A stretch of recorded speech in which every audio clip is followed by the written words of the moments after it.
peel-off press is a great non-conventional core exercise that stabilizes the core by placing isometric tension on it while you move an external weight. It also helps to prevent rotation of the spine by bracing your core and preventing you from twisting to the side of the cable machine or the band. It also helps to create muscle contractions of the core. It helps to create better self-awareness of the alignment of your spine, and then it creates good posture of the spine under a load. So a variation of the peel-off press would be the tall kneeling position. The reason for this would just be an added element of core and hip stability. So again, using that core to stabilize as well as your glutes to stabilize your hips. And so this also improves bilateral performance. So what you're gonna do is you're gonna get down on two knees. You don't want your knees too far apart because that's cheating in your stance. You'll be using your stance as balance instead of your core and your hips. So like I said, knees close together. You're gonna grab the handles. I'm using a band here, so you're gonna grab the handles about chest level. You wanna create enough tension from it that you know that you're gonna be working. You want your shoulders down and back away from the ears. And you wanna think about having a straight line from your knees to your hips, staying nice and tall. Embrace that core the entire time. And what you're gonna do is you're gonna press out, hold at the end positions, and then row back in. Again, press out and make sure you're exhaling on your way out. And you press it in, and we'll do one more rep here. Out, bring it back in. So another variation of the peel-off press would be the half kneeling position, like I am in now. So this just will add a little bit more external stability with having this leg out here, give you a little bit more, like I said, balance and stability. Then it can help to address any imbalance issues that you may have from side to side. So again, you should still have some good control of the hips and the core. So what you're gonna do, same thing, you're gonna grab the band in your hands about chest level. Outside knee is up and the inside knee is down. Get some good tension, hold the band chest level, shoulders down and back away from the ears. Okay, you're gonna keep a nice neutral spine, so stay nice and tall. Embrace that core, engage that core, the entire time. And what you're gonna do, again, you're gonna press out, hold at the end position, row it back in. One more time, make sure you're exhaling on the way out. And one more rep for good measure. Hold, row it back in. And don't let it twist you in. Just remember to stay nice and tall. Brace that core, out, row it back in. The third variation of the peel-off press that I have is the standing, which will be the hardest of the three. This is because it requires or it uses multiple joints. Therefore, it's less of an isolated exercise. Again, it's great for bilateral performance. So what you're gonna do, again, hold the band in both hands, get some good enough tension. So take a couple steps to the side, make sure your core is engaged. You're gonna have a slight bend in your knees, okay? And you don't need to have too far of a stance here. Feet should be about shoulder width apart, shoulders down and back away from the ears. Core is engaged the entire time, stay nice and tall, flat back, neutral spine, ribs are down. And what you're gonna do, you're gonna press out away from you, hold at the end position slightly, and row it back in. Don't forget to exhale on the way out. Row it back in. One more. Row it back in. Making sure we're not letting our shoulders come up to our ears. We're keeping them down and back, and we're not letting this win and twist us. We're staying nice and strong. The single leg deadlift is an excellent exercise. Some would argue that's the holy grail of all lower body exercises. It develops posterior strength in the lower body. It also helps to stabilize your hips, your torso, your feet. It will also teach you to load and produce force in one leg, which also can help transfer over to movements such as running, jogging, skiing, etc. So a variation of the single leg deadlift, which would be the easiest variation, would be the kickstand. So what you're gonna do is you're gonna have your hips underneath your shoulders. You're gonna step your back leg, have your toe in line with the heel of the front foot, which will be your working leg. And what you're gonna think nice and tall. And you're gonna wanna put about 80% of the weight and the load on that front leg. So again, toe in line with that heel. And what you're gonna do is you're gonna think about pushing your butt back towards this wall. You're gonna push back, and then pushing through that front foot, bring yourself back up. So again, staying nice and tall, we're gonna drive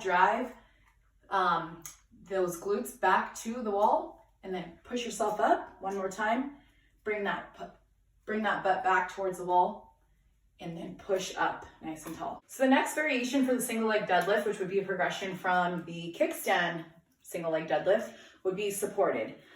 So this way you're gonna have less help from that back leg, and then putting more emphasis and work on that working front leg. So what you're gonna do is you're gonna stand in front of a wall like so. You're gonna put your back knee and you're gonna press it into that wall. Okay, you're gonna stand nice and tall. Again, your working leg is planted and grabbing the floor. And what you're gonna do again is thinking about pushing that butt towards the wall, push it back towards the wall, and then pushing through that front foot to bring yourself back up. Again, driving that back towards the wall. Come up, one more time. And up. So the final variation that I have for the single leg deadlift would be standing. This is again going to be the hardest of the three. There is no support, external support for you. So all that work is going to be on that front leg, again, challenging stability in your hips, torso, and your feet. So what I'm going to do is I'm going to turn to the side just so you can have a better idea of what I'm talking about. So again, that front leg, working leg, you're going to plant it really on the ground, really grab the ground with that foot. Okay, and what you're gonna wanna think about so that your hips don't open up and rotate out is you're gonna wanna think about reaching for that shoelace on the opposite foot. So that working foot, I'm gonna use my right hand then, and I'm gonna reach for that shoelace to keep my hips more square. And what I'm gonna do again, this foot is planted, okay, everything stays nice and tall. And what I'm gonna do, I'm gonna kick back with that back leg, reach for that shoelace, come back up. Okay, so again, think about lengthening through your body. So again, we're gonna reach for that shoelace, we're gonna kick this back. This foot is gripping the ground, my working leg, again, we're gonna do the same thing. Come up. Again, lengthening through the body. Keeping our hips level. Back up. One more for good measure. So for our core series, we're going to be discussing core exercises that target anti-extension, anti-rotation, and anti-lateral flexion. So for the anti-extension exercise, we have your plank. Excellent core stability exercise, also strengthens your core. And by doing so, it can alleviate a lot of lower back pain. A lot of people suffer from lower back pain, extensive sitting, desk jobs, being students, couch potatoes, whatever it is. So this is going to help strengthen your core, bring a little bit more flexion into it, alleviate that pain, like I said, in the lower back. It's also, like I said, just a great exercise for posture. And it can also help with flexibility, because being in that prolonged position of having your hamstrings and your lengthened and your feet arched, again, it can just help with lengthening those and helping with flexibility, because again, hamstrings have a tendency to be dominantly flexed. To perform the plank, you're going to want to get down onto your forearms, up on your toes. Ensure that your neck is in line with your back, which is straight, keeping everything straight. You're stiff as a board.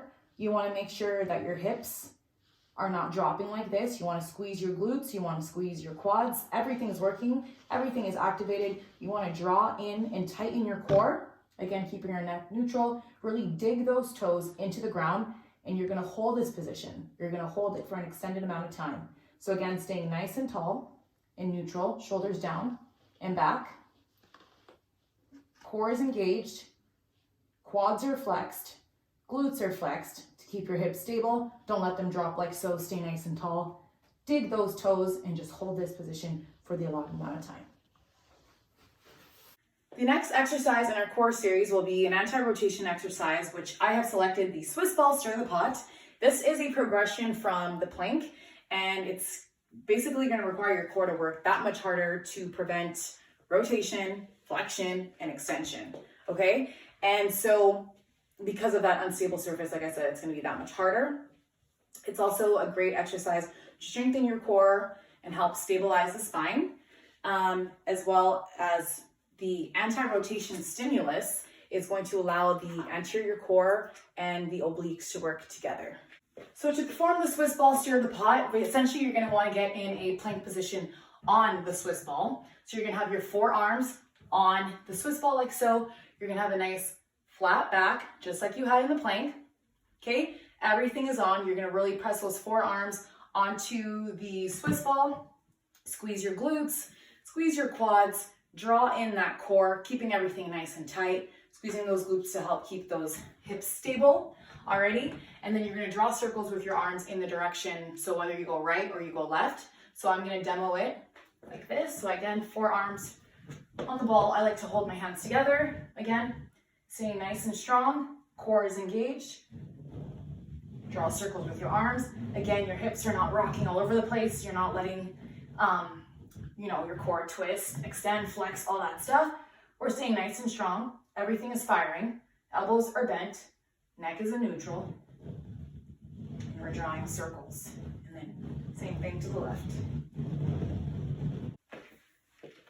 So the last exercise that I have for this core series will be an anti-lateral flexion exercise. I have selected the suitcase carry. It's an excellent functional loaded carry, which helps you target your core, especially your obliques, to prevent lateral flexion, which is just bending from side to side. It also helps to target your shoulders, your upper back, even your lower body. It's just a great well-rounded exercise. Helps improve grip strength. And lastly, it just carries over well to basic everyday things such as, carrying a grocery bag in one hand, or, carrying a suitcase, hence the name, or even just carrying a heavy gym bag or anything just on the one side. It's just a great exercise, like I said, that carries over to a lot of things. To perform this exercise, you're going to want to grab a kettlebell or a dumbbell. You're going to want to grab a weight that's challenging enough and gets your core fired and activated, but not too heavy where you're just falling over right from the start. Okay? You're going to hold it off to the side. You're going to think about staying nice and tall. You're wanting your core engaged the entire time, like I said, so that you're not going and bending from side to side. You're going to have your feet about shoulder width apart, just a normal distance as you would be standing before you start to walk. And what you're going to do, engage that core, really grip that weight in your hand, and you're just going to walk. Again, it's not a race. You don't want your hips to be rocking too much from side to side. Again, I'll demo one more time. Sorry that the length of this room is a little short. Again, you're really going to feel your obliques firing here.